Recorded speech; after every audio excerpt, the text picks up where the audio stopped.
सुगृहारक्तबीजान्ता हतकन्दर्पजीविकां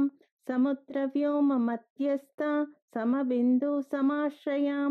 सौभाग्यरसजीवातु सारासारविवेकदृक् त्रिवल्यादिसुपुष्टाङ्गां भारतीभरताश्रितां नादब्रह्ममयी विद्यां ज्ञानब्रह्ममयी परां ब्रह्मनाडीनिरुक्तश्च ब्रह्मकैवल्यसाधनं कालिकेयमहोदारवीर्यविक्रमरूपिणी बडभाग्निशिखावक्त्रां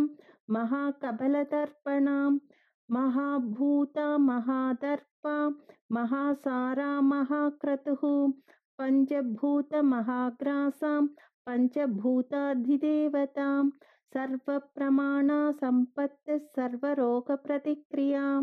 ब्रह्माण्डान्तर्बहिर्व्याप्तां विष्णुवक्षो विभूषणीं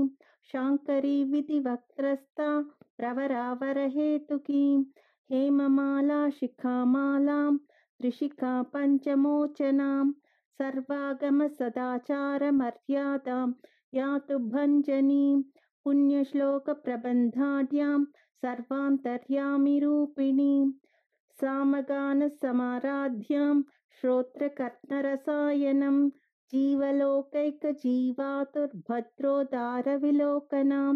तटित्कोटिलसत्कान्तस्तरुणीहरिसुन्दरीं मीननेत्रा च सेन्द्राक्षी विशालाक्षी सुमङ्गलाम्।